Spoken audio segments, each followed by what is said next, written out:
Ring, ring, ring. So, we got a funny story about this one, don't we? You know what? It kind of ended up being a blessing in disguise, honestly. Guys, I'm so dumb. So, first of all, welcome everyone to episode, what was it, 54? 54. Of Let's Play Skies of Arcadia. Again. Do you want to tell them? We just recorded what was supposed to be episode 54, but we have to redo it because I, in my infinite wisdom, did not set Elgato to record from the GameCube. I still had a recording from the PC. What was the reason? You were recording for Steam Sember, right? Yeah, so you had the settings to the screen and not the game. Yes, I do have a recording now of my desktop for 51 minutes. Oh dear. But you know what? Like, it's kind of a blessing in disguise because, like, one, the episode dragged because we just did not know where we were going, so now we know where we need to go. We got a little bit lost, and we'll explain how that happened later. Yeah, but... and two, we didn't discover that moonfish earlier. Yeah, So it kind of works out in a way. Yeah, So I'm not too heartbroken. It's not, like, here's the thing. Quetia works in mysterious ways. Yeah, failed recordings don't bother me as much with games that don't have autosave. Games with autosave are a nightmare to record with that risk. That's like a bullet in the head. That's why Hollow Knight is kind of anxious for me. Alright. Okay. It's great that we got the blue moon, the blue crystal and all, but where do we go from here? Perhaps we should return to Crescent Isle and study the Book of Ship Polarity in order to modify the dolphins. Go home? But that's to the west of here. How are we supposed to get back? Go back through the Dark Rift, or try heading east. Maybe we can try to go east from here. Wait a second. We'll be getting farther away from Crescent Isle. Didn't Beleza say that she came here by going west from Ixataka? If that is true, then if we go east from here, we should be able to reach Ixataka. What? So you mean that the east and west of the world are connected? I seem to recall hearing legends about the world being round. According to the geological studies of Valua, the world is a sphere. That means that the east is connected to the west, and the north is connected to the south. Of course, no one has ever proven this, and those that believe this to be true are branded as heretics. That's interesting. Well, it looks like we're going to see if Beleza was telling the truth or not. We came to Yaphatoma from Crescent Isle by heading east. We'll continue on sailing to the east, and if we reach Crescent Isle, we will prove that the world is round. Wow! You mean we're actually going to try and sail around the world? Alright everyone, prepare for departure. We're going east. Destination, Crescent Isle. Alright! I really like this, where Vise is actually going to prove that the Earth is round. Yeah, no. So basically he's becoming... who was it that proved that? Well, it depends on how you think about it, because Galileo and other scientists already had the idea that the world was round. By the time Christopher Columbus sailed, it was already accepted. We just didn't have proof that the world was round. Right. But, what was the, like, someone started the journey and then, like, it eventually, Sir Francis Drake right. set an expedition, and it was the first expedition to go around the world, though he was not able to serve as captain the whole time. And then later Magellan was the first captain to serve as captain for an entire trip around the world. So Magellan is credited as first man to sail around the world. Okay, cool. Yeah, so Vise is basically becoming Magellan at this point. Yeah. It's actually kind of cool because you mentioned Galileo, right? Yeah, and he was branded as a heretic. Yeah, because, like, at the point where Galileo was, like, studying astronomy and, kind of, like, trying to figure out how the world worked, it was already established that the sun was round, and at that time people believed that the sun revolved around the Earth. Yeah. But it was never really proven that the Earth was round at the time, so they thought that, like, they didn't... Like, the concept of the Earth revolving around the sun was ridiculous at the time. Yeah. I don't know the exact timeline of it, but yeah, when Galileo said we revolve around the sun, it was really controversial with the Catholic Church and with Or would that be the Roman Empire? With people in general. Which I guess kind of makes sense in a way, because, like... he was literally executed over it. Yeah, he was, but it kind of makes sense in a way, because the Catholic Church, like, there's, like, heaven and earth and hell, so, like, 3 layers, essentially, of, like, existence. But, then you start to, like, try to contemplate, it's like... It did kind of rock their understanding of the world at the time. Yeah, because, like... here we go. Because, this is where we got lost. Yeah, when we were doing this like, before. seriously, they blocked the entirety of the eastern direction with this giant rock wall, and the only way through is this one entrance. And we can get through normal rock walls, we just can't get through the icy rock walls yet. It's kind of stupid, in my opinion, but, them's the breaks. While we're here, though, I want to get that one discovery. You remember the one I'm talking about? Yeah, it's the, I need to go around Moonstone Mountain. Yeah, Moonstone Mountain, which is not there, down this way, so we gotta go south. Yep. Alright, then. Welcome back to Horteka, guys. Yeah, looks like we made it. I'm not going to mark the, Vise's World Accomplishments yet, because there'll be a cutscene about it later. Crescent Isle, right? Yeah, but, World Accomplishment pending. Okay, like, we were saying that, like, again, we kind of lost the progress that we had because of the failed recording. One thing we did lose as a result was a moonberry. Oh, yeah, did it drop from an enemy? Or... It dropped from an enemy encounter, unfortunately. Yeah. So, but you know what, again, I'm not too heartbroken about it, because at the very least, redoing this kind of thing is not that difficult to do. Yeah, I'm looking at, my Elgato recording right now. It's 7 minutes in. We were at, like... 30 minutes by the time we actually reached Horteka. Yeah, the first time. Yeah, so again, I do think it's a blessing in disguise, because this episode is going to be a little more focused, and I'm okay with that. So if we go around here, I think it's further down. Yeah. We got to go past this. Yep, I know where it is. Yeah, if you stay low and watch the compass.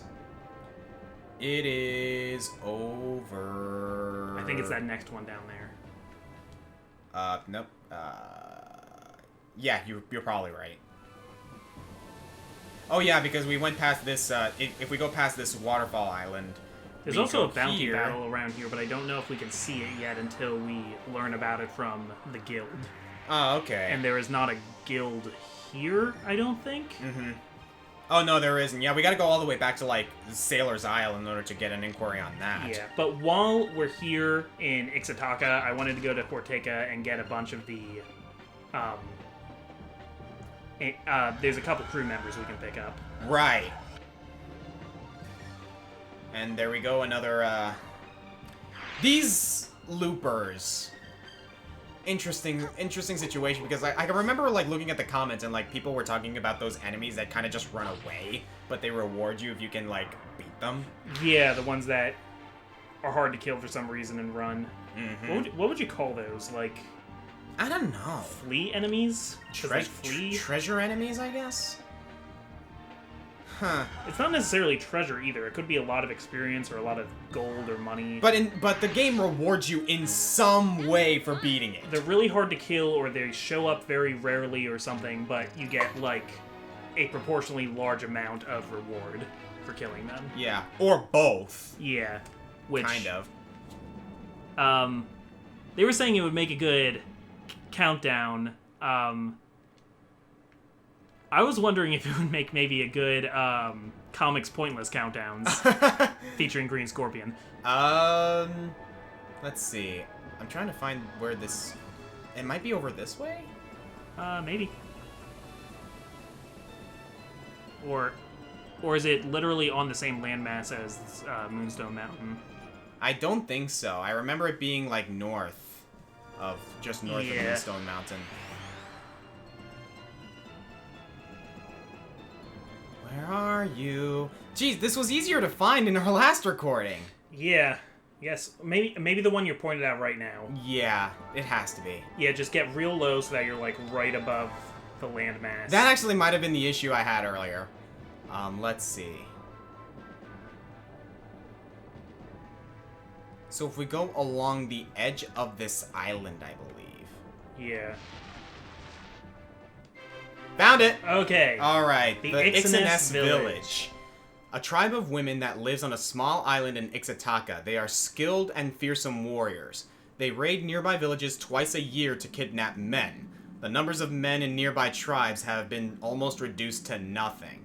They're Amazons! Yep, pretty much. Well, okay then. Which is why it's Ixaness, because it's like how we sometimes call them. Like Amazonas. Yeah. Gotcha. Okay. Huh, interesting. Oh yeah, parrot bats. Yeah, we're fighting like a bunch of weak enemies right now. I'm actually gonna switch around the colors so I can get some like different magic level ups going. Okay. That's silver, right? Yep. Okay, so I'm gonna keep that with you. I'm gonna put you on yellow. It is his nation's color. Yeah, but actually someone in the comments, speaking of which, actually pointed something out about the heroes, that each of them, like, is dressed in a certain color or is established with a certain, like, moon. Yeah. Like, if I recall, like, what was it? I think Vise was blue. Well, Vise wears blue. Yeah. And Aika wears... Well, green, I think. Her starting Green or... weapon is usually green, but... Yeah, so it's like... She's kind of... They gotta go back to Horteka, right? So I think I gotta go northeast of here? Let me see. Yep. Aika wears yellow. Right. Though, and Fina wears white, which is like silver. Mm-hmm. Enrique wears purple, Drachma wears green, and Gilda wears red. Yeah, so it's kind of like someone commented that there are 6 characters, 6 moons, so... There's also 6 enemy admirals. Yeah, you're not wrong. And, you know, so, DeLoco is usually in green. Beleza's... I'm gonna restock on a couple things. Beleza has red hair. Vigoro's usually wearing blue. I don't know, but... Well, I guess Beleza's ship is kind of purple, so she could be the purple one. And, I mean, I guess the purple moon is, like, most established with magic in a way. Yeah. And that's what Beleza uses. And then Gregorio can be red because he wears red armor. And Alfonso has yellow hair, so yellow. And Ramirez is from the Sylvite civilization and has silver hair, so silver. Right, okay. So here we are back in Ixataka. Yep, the most confusing city in the world. Yeah, navigating this place was also a bit of a pain in our failed recording, but I know where we're going now. Yeah, I just love the layout of this place so much. Oh no, it's really cool. So there are 3 crew members here, but I don't think we can get all 3 of them right away. Yeah, we go here, and Sentime's wife. Oh, Mr. Vise, Hans is eager to see you. Please talk to him right away. Yeah, Hans is the, crew member... Or potential crew member, like... Yeah, he can be an engineer. Where did we meet him again? Here, right here. Ah, okay. Oh, Mr. Vise, hello. You're a captain now, aren't you, Mr. Vise? Congratulations! Right now I'm working as a factory technician, but when my stint here is over, that is... I wonder if you would be willing to take me on as part of your crew? I'd like to be your ship's engineer. Of course, Hans. It'd be great to have you aboard. Really, Mr. Vise? I could be your engineer? Thank you very much. I'm so excited to be working with you. Alright, so yeah, basically Hans will be available to be in our crew, just not quite yet. Yeah, I thought we could do it now, but yeah. I was mistaken. Sentime, you're here, aren't you? Ah, Mr. Vise. Hans is very eager to see you. Please talk to him. Okay, yeah, he basically says the same thing. Yeah. Yeah, no. Hans will be available later. I don't know exactly when. Like, what's the event that triggers his availability? I think maybe after we get the next moonstone, we can come back for him. Probably. I thought it was after we got the blue moon crystal, but apparently not. But there are 2 other crew members we can get from here. Yes. One of them is... We gotta take the other direction. Yeah. One of them happens to be one of your favorites. Yeah, I'm very excited to have him. Alright. He's not my favorite, like, utility-wise, because that would probably be Kirilla and Urla put together. Right. And Marco. But he's just my favorite personality. Ah, okay. But we gotta figure out how to get to him first. I think I know where I need to go. Okay. If we go down here, we can head around. You remember that tunnel that we had trouble finding last time? Yeah. Yeah, well, not necessarily had trouble finding, we just didn't bother to go in it. I remember we had trouble going through Ixataka the last time we were here. See, so we have practice now. So yeah, if we go up here to this cliff, we'll be able to find who we're looking for. Like immediately, like those who have a good memory know exactly who we're talking about, or those who have played the game before. I definitely pointed him out the last time we were here. Oh, also, absolutely. we get this couple who's here dancing with the flute. You really did destroy Valua. You are very strong. Just as I thought. You were sent by Quetia, weren't you? This song is for Quetia. It thanks Quetia for bringing everyone home. Yeah, we never came back to Horteka after the Green Moon Crystal chapter, but everybody's back now since we freed them from the Moonstone mines. Yeah, it's actually I like it when games do that. Like they kind of have that. You establish something, like, or you accomplish something, and the place changes because of it. It's kind of like you see the difference. It's rewarding. Here he is, Ooh. Chicken Man. You have a nice ship. Ow. You okay? I just hit my elbow on the chair. Ow. You need to have strong elbows like Tika Tika. Look at those elbows. Yeah, there you go. Have you flown around here a lot? Do you know this area well? Have you seen a ship with all women sailors around here? Sometimes I see them flying nearby. They are very different from the women here. Even with my eyes, I cannot always see where they go. I am very curious about them. Women only? Maybe oh, that's fine. Women only? Maybe you're talking about the village of the Ixanis? Yes! That must be it! So, there really is a village of only women! I've been searching for it for many years, thank you! Why? You know why. Okay, Johnny Bravo. You're the best sailor I know. Take me with you on your ship. I want to travel with you. Really? You'll join the crew of my ship? That's right, I'll join your crew. I've been looking for someone who could make use of my incredible eyes. With my eyes, I can see the enemy from far away. Other things too, as clear as day. This will be useful to you. And Tika joins as a lookout. First lookout we got. Yeah, no, that is true. I don't think we necessarily have to go through the spiel of like showing what everyone does. Though I do want to change the crew members a bit later on. Tika increases the hit percentage of torpedoes Because of his incredible eyes. Mm-hmm. So yeah, and speaking of Johnny Bravo, actually, do you remember that episode where he was searching for the village of beautiful women? No. It's an episode where he ended up on this like island and like he meets this one. They're Amazons. Okay. But like he meets this one Amazon and like she. Oh, I can like see it in my head. Yeah, like she mentions the village of beautiful women, and Johnny Bravo's like village of beautiful women, and but in order to keep Johnny Bravo from going to the village of beautiful women, the Amazon sicks her elephant on him. Okay. So the entire episode is basically Johnny Bravo trying to get past the elephant in order to go to the village of beautiful women. When is Johnny Bravo getting a reboot?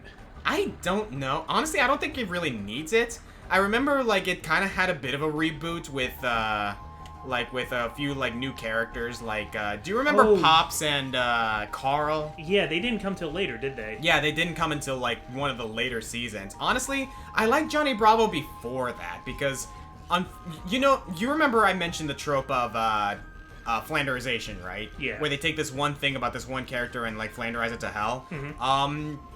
Johnny Bravo was already kind of Flanderized with his, obsession with beautiful women. Mm-hmm. But they Flanderized the other part of him in which he's a bit of an idiot. I never noticed the difference personally. Well, in the new seasons, like Johnny Bravo is basically stupid. Unlike in the original series where he wasn't necessarily stupid, he was just terrible with women. See, I don't know. To me that always seemed like the point, but that might just be because I didn't like exactly watch the episodes in order or anything. I just remember watching all of them, whichever episodes were on at the time. Well, think of it this way: Patrick in the first seasons is your classic high intelligence, low wisdom character, or like average intelligence, low wisdom character. You're talking SpongeBob. Yeah, SpongeBob. Yeah, I agree with like SpongeBob characters are horribly Flanderized. Yeah, but I'm trying to make the comparison. Yeah. Like Patrick became from average intelligence, low wisdom to abysmal intelligence and abysmal wisdom. Yeah, or like he was really stupid some of the times, but he also like knew things. Yeah, they kind of did the same thing to Johnny Bravo, unfortunately. Okay. And I didn't really appreciate that too much. So, our second crew member is right here, actually. Oh, look at her at go. that. Very nice. Here we go. Merida. That is a very powerful ship that you have. I hope one day I'll be able to board a ship. I look for comrades to help me get revenge on Valua. I wrote a letter to Quatia and sent it into the sky. I asked Quatia to please send me strong warriors to aid my cause. Could this be the letter by any chance? I picked it up in the ocean. Guys, if you remember, like, episode 7 of this Let's Play, we found a balloon with a letter on it. Oh, yeah, that's right. That is the letter that I wrote to Quatia. I sent it looking for help. Quatia surely sent you to me. You must be the warriors that I am waiting for. Please, take me with you. I want to fight against Valua. I may not be strong, but I can dance. My dancing will lift everyone's spirits. And we get Merida as a jester. So, same role as Pow, but different. Yeah, so while POW can be used to increase a character's MP, is that it? Restore No. MP? No. Pow, I don't exactly remember what Pow does. Oh, we gotta go up. Merida increases the ship's value, and I forget what that means. Care to look it up? Sure. Like, I know it does something. Maybe it increases, like, the value of the ship and thus, like, your reputation? I don't exactly remember.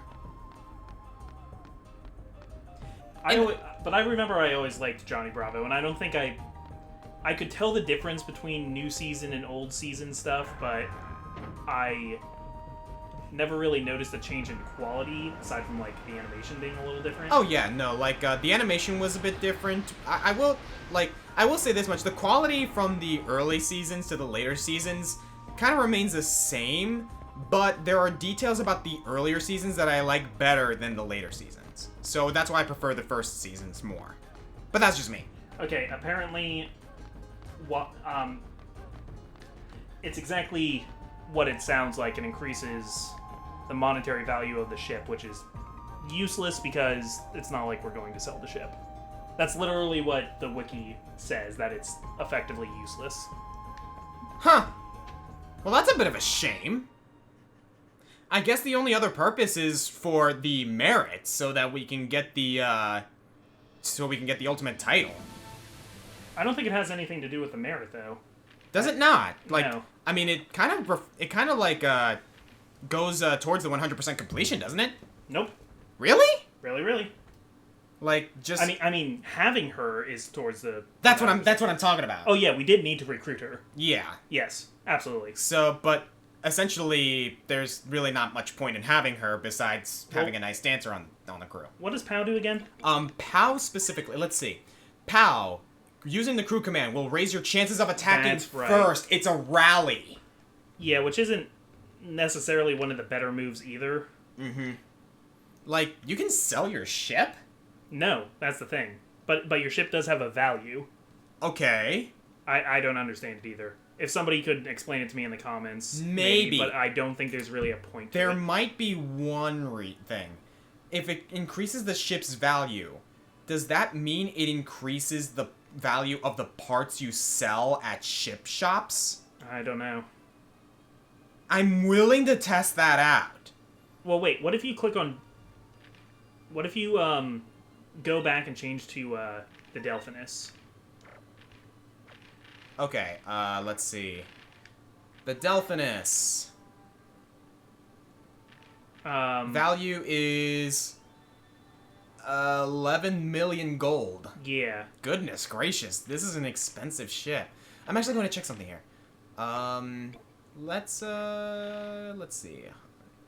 Yamato Spirit, let's switch it for just a, advanced cannon. Yeah, no, the value stays the same. The only other thing that can make a difference between POW and Merida is that there is an ability you get later in regular battles called Blue Rogue's Attack. Yeah. And all of the crew members that you have currently equipped will each do something. So which ones you equip changes the effects of the attack. Oh, okay. We never checked what Moegi does, by the way. Let's see. She will protect your ship from enemy magic. Okay, As opposed to Pinta, who protects you from cannon fire. Yeah. And okay, cool. physical threats. Interesting. Alright, so yeah, it really depends on who you want for a certain battle. Like, if you're fighting Beleza, you would want Moegi to be the delegate, whereas maybe someone like Vigoro, you want Pinta. Yep. Okay, interesting. It's actually kind of cool. Like, do you remember the headcanon that we established that Pinta, like, created these, like, little drones to intercept cannon fire? Yeah. I imagine, like, Moegi is, like, channeling the power of the blue moon to create a barrier or something. Yeah. I can totally see that. She's, like, using divine magic. And I'm gonna double check this. Marco doubles your spirit points, whereas Robinson will reduce the spirit point cost for actions. So they kind of do the same thing, but differently. Marco has more of a permanence to it, though, I think. Yeah, Marco is something that you use in battle, whereas Robinson, I believe, is a passive. No, it's a crew command. Okay, yeah. I see. So you're spending time to do it, and it's. So I guess Robinson kind of like, okay, do you need to reduce it like now and like get as much as you can with what you have? Or Marco, which is more of a long-term investment. It just gives you a big pool of SP to work with. Interesting. Okay. Alright, sounds good. So that's what we got for Ixataka for now. Well, Horteka, I guess. But I guess we can keep on going east towards, the mainland, or the main sky, I guess you could say. Yeah, do you want to hit one more chore on our list? I believe so, and I think you have the same idea I do. I want to visit Doc. Alright, let's do it. Yeah, so where is Doc anyway? For those of you wondering how we had to re-record the episode, we are officially back to the point that we were. Yeah. So. And we were here at the 50-minute mark? Yeah. Goodness gracious. We did great. Alright, so where do we find Doc? I don't remember how to get to him. You're gonna... Okay, there's Shrine Isle up there, so turn north. We need to... Yeah, we need to get to Sailor's Island. He's around there. Okay, might that be it? No, it's past the tunnel that you go under. What is this ship anyway? Merchant ship. It's just a merchant ship. Let's see. It's to your right. So, okay, there's Sailor's Isle. Yep. Or you can go through the wind wall now, I guess.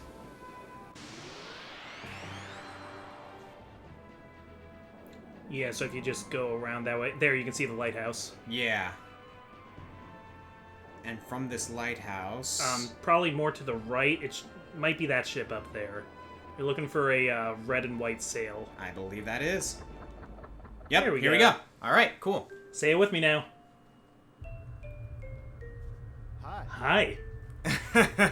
I thought you were going to say Justin Timberlake. Oh, that too. I see you've caught some moonfish. Here, let's feed the little critter. Yep, let's see what we get. Yeah, I think we got a lot again, but it's always less moonfish than I think it is. Yeah. He's getting big.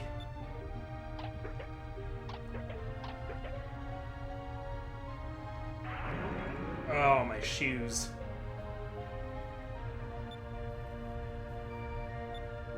Alright, so what do we get out of this? We received the white map. Okay. Huh. We'll check on that in a bit. That might be a, thing for... A side quest, maybe? I think that might be a ship equipment. Huh. And what do you got there? He does get a little bit bigger every time we do this. Oh, yeah. No, he's getting huge.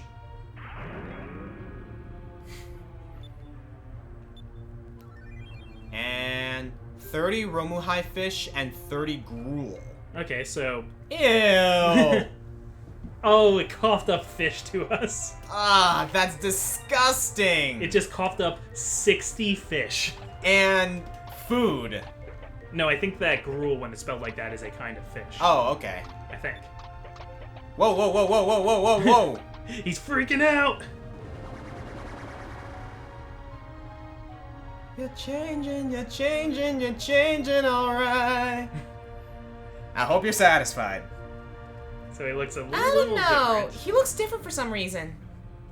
I don't know why or how, but it looks like every time he grows, his body changes in other ways too. And he still coughs stuff up. For those of you wondering, by the way, I referenced The Princess and the Frog. Oh, that's the song from that I don't remember. Yeah. Are you ready? You're changing, Oh. alright. I hope you're satisfied. See, without the sinister back music, I couldn't pick it out. Yeah, no, it's a great song. Okay. Villains just get really great songs in Disney. Warrior's Heart. I think that's an accessory. All right. I'd say that's the first or second best song from Princess and the Frog.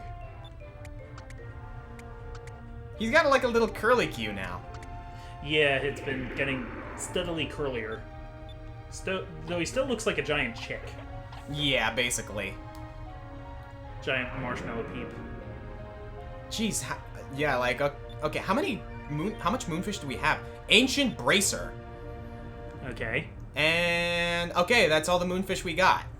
Let's go ahead and take a look at these items, and then we'll call it a day, I suppose. Okay. We might get a cutscene, because you get cutscenes every here and there. Nope, that's it. Nope, nothing yet. Wrong button. Alright, so let's see. Vise, items. Let's see. We got the oh, we gotta sell these guys, dude. Yeah. Oh, we got a Dexa seed. I didn't even notice that. Increases agile by, 1. Who do you want to give that to?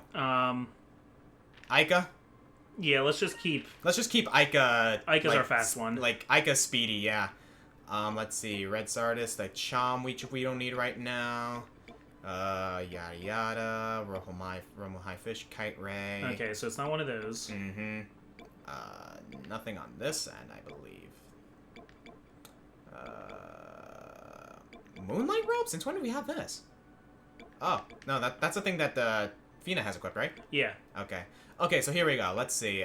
Black Eye Patch, Warrior's Rune, Sandstorm, yada yada, Revered Voice, Marocca Shell, Counter Bracer, Oh, there's a black map. There's a black map. Black map, a map that leads enemy creatures to the holder, also improves its chances of first strike, whereas the white map, a map that leads the holder away from enemies, also improves chances of running away. Okay, so it's more a deterrent. More random encounters or less random encounters. Basically. This is a repel, basically. Okay.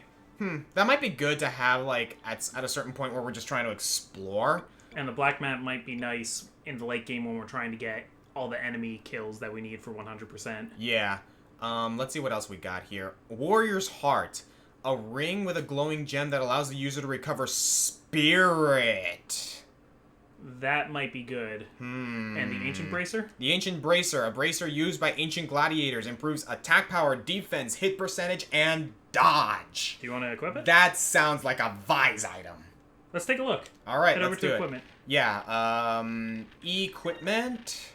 You currently have the Counter Bracer on, which is really good. Yeah, that is really good. On Vise. So in that case, What if we give the Counter Bracer to Enrique because he could put people to sleep with his moves? I was gonna say, yeah. And it increases his power anyway, so yeah, why don't we give, we'll give, Vise the Ancient Bracer. Because I think that's great for him. Yeah. Let's see, Berserker like, we got these established already. We don't have anything new on that end. Yeah. You have the Slayer Ring, which is hit percentage, will, and quick, along with defense. So this is keeping you safe.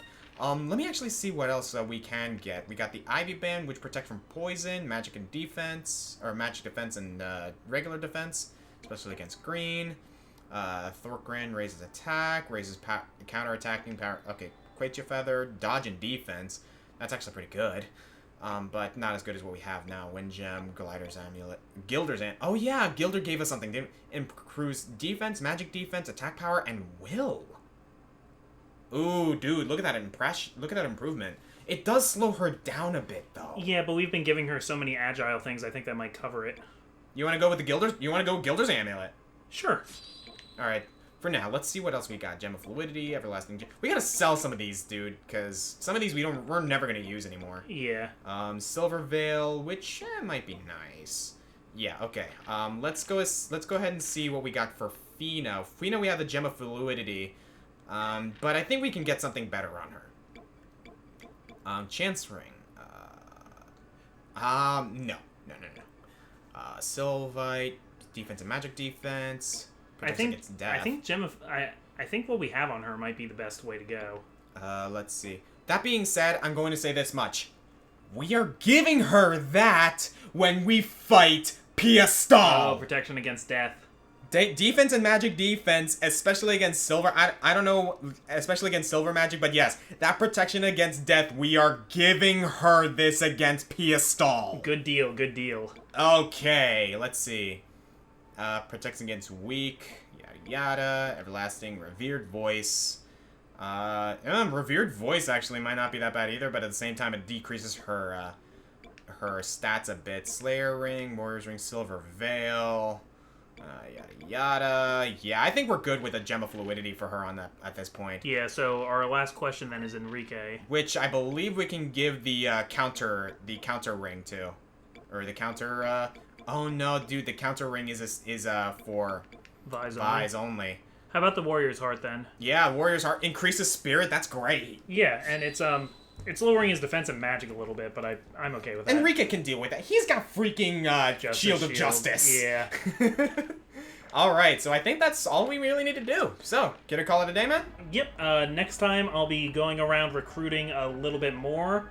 Oscar will be here, so until then, I'm the Comic Foil. I'm the Green Scorpion. And, we're going around the world. Take that, Flat Earthers. Have you ever seen the Facebook post? I have seen way too much of Flat Earthers. Yeah, you know the one I'm talking about, though, right? I don't know the specific one, no. There's this one guy who posted, like, there are members of the Flat Earth Society all around the globe. And the commenters, and someone responded, say that again, but slowly. Don't be a Flat Earther, guys. I try to respect all backgrounds and opinions, but that's wrong. It's really wrong. Yeah.